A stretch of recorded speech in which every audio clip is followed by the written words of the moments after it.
So we've been obsessed with Cheltenham really since the end of the Dublin Racing Festival. For you, is it something that's always there in every waking moment of every day, or are you like just trying to live in the moment and forget about it? No, look at what happened last year was unbelievable, but no, looking forward to this year and really looking forward to good racing. And no, it's massive with crowds back. It's extra special, and no, it's brilliant. Are you talking about it every day to your mates and in the yards that you're in and you're riding out? Is it all talk non-stop about Cheltenham, or is it again just like don't count your chickens, everything has to wait, not going to get into it just yet? How's that going? No, look, at everyone's excited. It's a big part of the year. It's where everyone looks forward to going. But no, it's massive. Look, at horses are in great form here. Everyone's excited, and I'm sure they'll start kicking off. Maybe started before to head over. So no, it's exciting times. Have you ridden at Cheltenham with a crowd? I have once, yeah.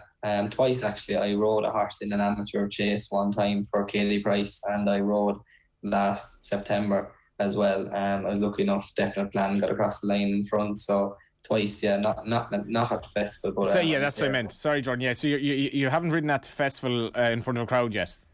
No, I haven't. No. So that is something to look forward to.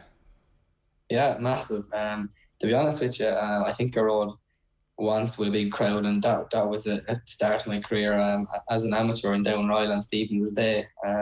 So yeah, it was massive to have the crowd back this year, and no, it was massive, and something to really look forward to now this year. It does make a difference, doesn't it? I know, like, racing was amazingly well able to survive, because I think, like, if you watch football long enough with no crowds, it got very, very tedious. Whereas racing was okay, but like it does make a massive difference, I guess. It does.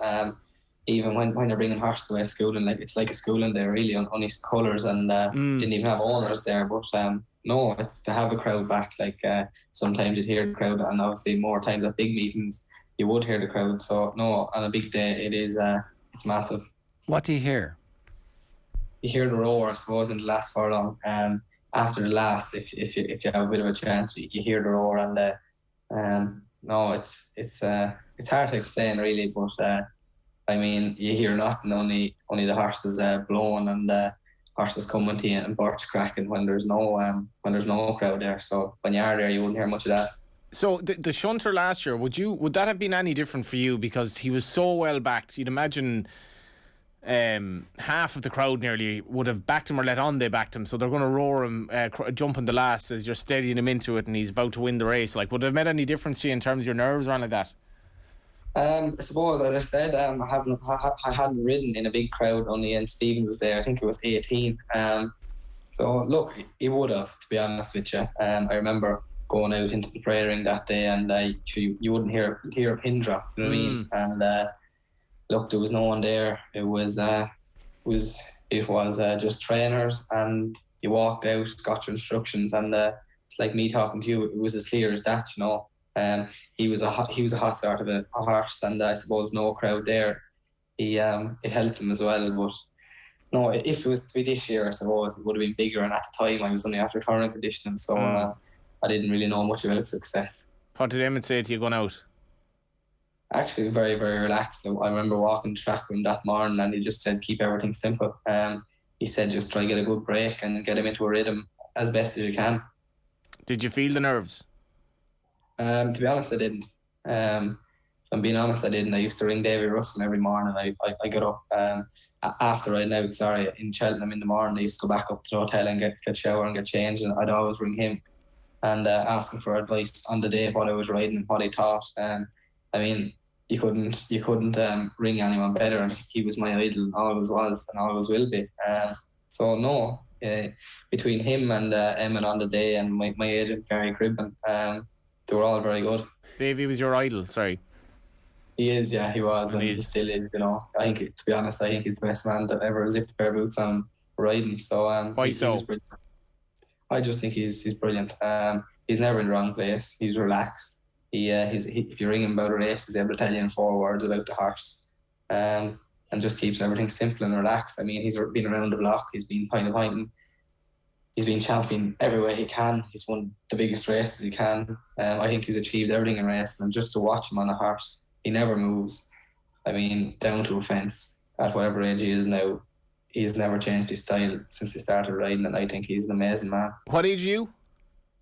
21. So I think, do you appreciate that when Paul Carberry retired, I think there was an appreciation. We may never see the likes again, and some days you just randomly think of when you'd back to horse that Paul Carberry rode and how he was like, how can you tell the dancer from the dance? He was an artist. Then you've Ruby and, possibly the greatest national jockey of all time. But does Davy, in your view, belong to that bracket of horsemen that we'll never get the likes of them again type?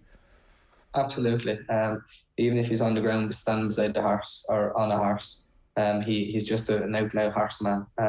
In my eyes, look, Ruby Walsh was special, Barry Garney was special, but I suppose I'm that bit closer to Davy, and talking to him on the phone, a couple of times a week or maybe once or twice, and I just think he is unbelievable. Like, to say he got Tiger all around in 2 nationals and jumped the way he jumped for him, it's just unreal, and to get him to win as well, it's amazing. How did the relationship with Davy come about? When was it okay for you to ring him up and say, here, give me a bit of advice? How did that come about?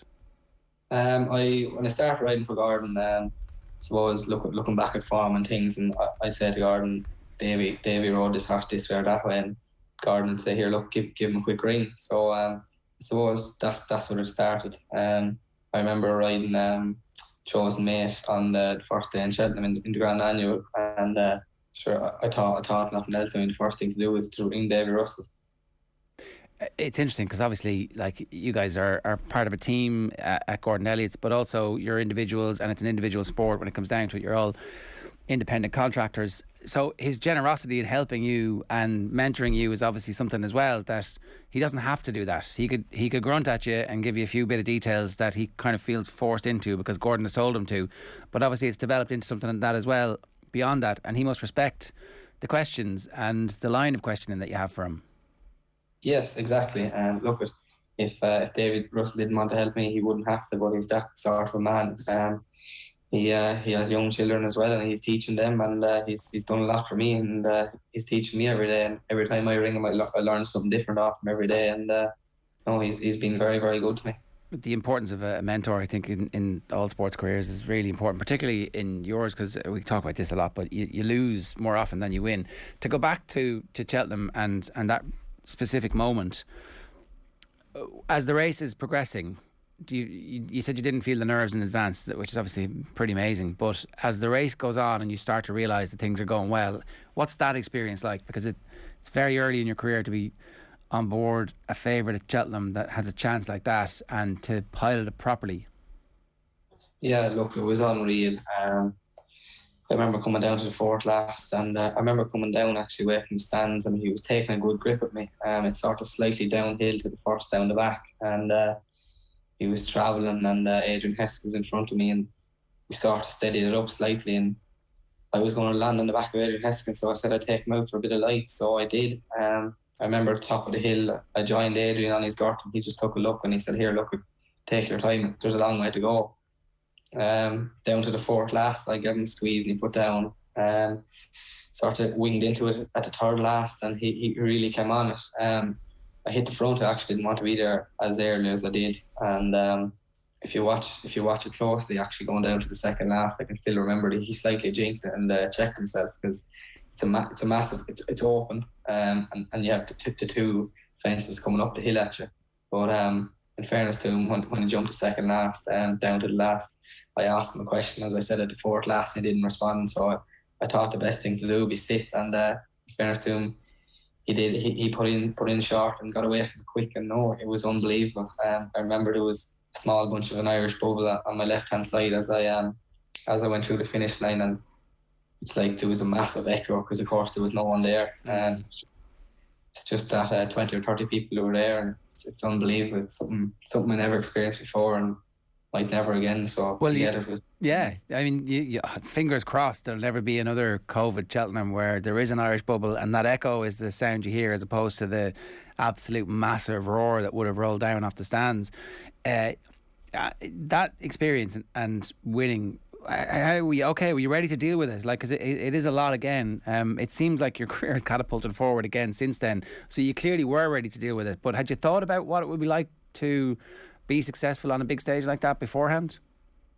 Never know, to be honest. It's something you dream of. I mean, I didn't know I had this right until declaration time 2 days before. And to be honest with you, I didn't look at the race too much. As Davey always told me, keep it simple. I was in Colin Bowes, and Barry O'Neill was a massive help to me. And I used to be in the air with him as an amateur. He'd flick through the race before he went out and picked the fancied ones and things like that, and keep everything simple. So no, it's something I never looked too big on, and it was great. All right. What is your racing background actually?